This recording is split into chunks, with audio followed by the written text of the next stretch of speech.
সালাম আলাইকুম। Iran, America এবং ইসরায়েল এই তিনটি রাষ্ট্রের যুদ্ধ হরমুজ প্রণালী গিয়ে ঠেকেছে। যে কোনো সময় আপনি লিখে রাখেন, 100% লিখে রাখেন, যে কোনো সময় আমেরিকা এবং চীনের মাধ্যমে একটা পাক যুদ্ধের মাধ্যমে কিন্তু একটা সামরিক একটা যুদ্ধ বেঁধে যাওয়ার সম্ভাবনা কতটুকু রয়েছে সে বিষয়ে আজকের এই ভিডিওতে আলোচনা করব। আরেকটি বিষয় হচ্ছে, এখন আমেরিকা যদি ইরানের সাথে যুদ্ধে জয়লাভ করতে চায়, দুটি পথ খোলা রয়েছে। একটা হচ্ছে আপনার এই যে পৃথিবীকে কেন্দ্র করে যে স্যাটেলাইটগুলো, বিশেষ করে যে সামরিক স্যাটেলাইট, গুপ্ত স্যাটেলাইট, অর্থাৎ গুপ্তচর ভিত্তি করে, মানে যে স্যাটেলাইট, সেটা হচ্ছে আপনার চীনের, রাশিয়ার এবং ইরানের যেগুলো রয়েছে, সেগুলোকে কোনো অ্যাডভান্স টেকনোলজির মাধ্যমে আমেরিকাকে সেগুলোকে ধ্বংস করতে। আরেকটি পথ হচ্ছে পারমাণবিক হামলা। দুটোই কিন্তু পসিবল, অত্যন্ত কঠিন একটা বিষয়। আমরা অবশ্যই ওই চায়না এবং আমেরিকার মধ্যে যে হরমুজ প্রণালীতে যুদ্ধ হবে সে বিষয়ে অত্যন্ত সুন্দরভাবে আলোচনা থাকছে। তার বিষয়ে তার আগে আরেকটি বিষয় হচ্ছে, আপনার এই জাপানে যে আমেরিকা আপনার এই পরমাণু হামলা করেছিল, জাপান কিন্তু একটা দ্বীপ রাষ্ট্র। তো কাজেই সেখানে পারমাণবিক হামলা করে মানে শুধু জাপানকেই ক্ষতিগ্রস্ত করা সম্ভব হয়েছিল। এর পার্শ্ব প্রতিক্রিয়া অন্য অন্য রাষ্ট্রে যেভাবে গিয়েছিল বা বায়ুমণ্ডলে যেভাবে মিশে গিয়েছিল, সেটা ধর্তব্য মধ্যে ছিল না। বিশ্বে একটা অত আতঙ্ক মানে তৈরি হয়টাই, বুঝতে পারছেন। এবং এই মুহূর্তে যদি আমেরিকা এবং ইসরায়েল যৌথভাবে বা যে কোনো একটি রাষ্ট্র আপনার ইরানে হামলা চালায়, পারমাণবিক হামলা চালায়, আপনারা জানেন যে ইরানের প্রতিবেশী একটা শক্তিশালী রাষ্ট্র রয়েছে, সেটা হচ্ছে তুরস্ক।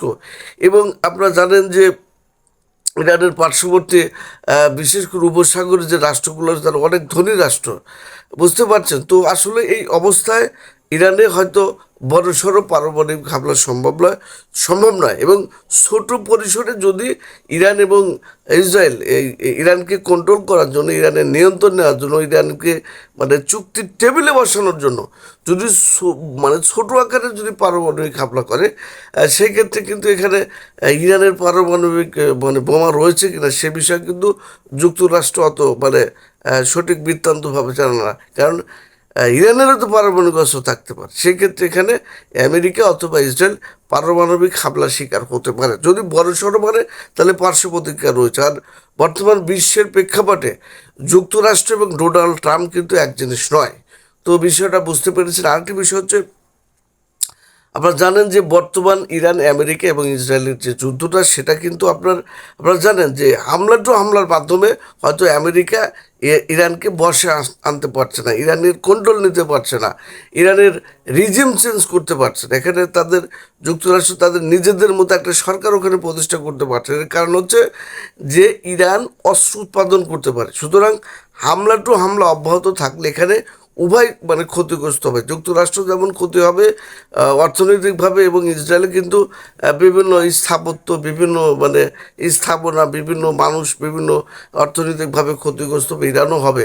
তো আসলে হামলার মাধ্যমে উভয় কিন্তু আসলে ক্ষতিগ্রস্ত মানে হবে। সেই ক্ষেত্রে এখানে হামলার মাধ্যমে হয়তো ইরানের কন্ট্রোল নেওয়া আমেরিকার সম্ভব নয়। যার কারণে আপনারা দেখেছেন 40 দিনের যুদ্ধ বিরতি করতে মানে ডোনাল্ড ট্রাম্প কিন্তু মরিয়া।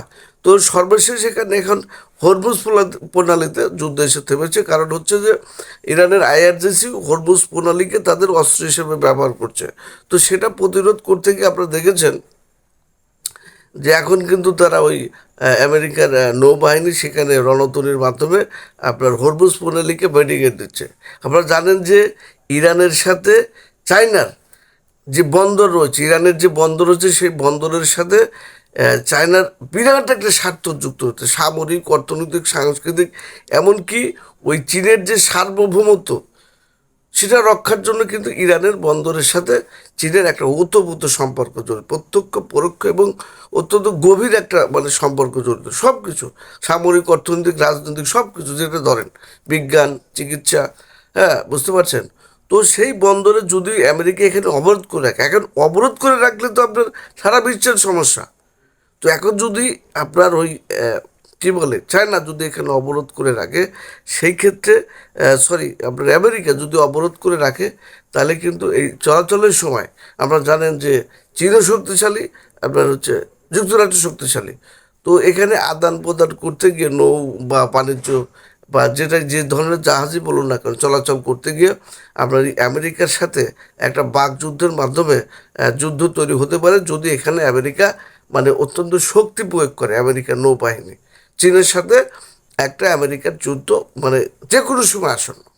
বুঝতে পারছেন? সবাই ভালো থাকবেন। আল্লাহ হাফিজ।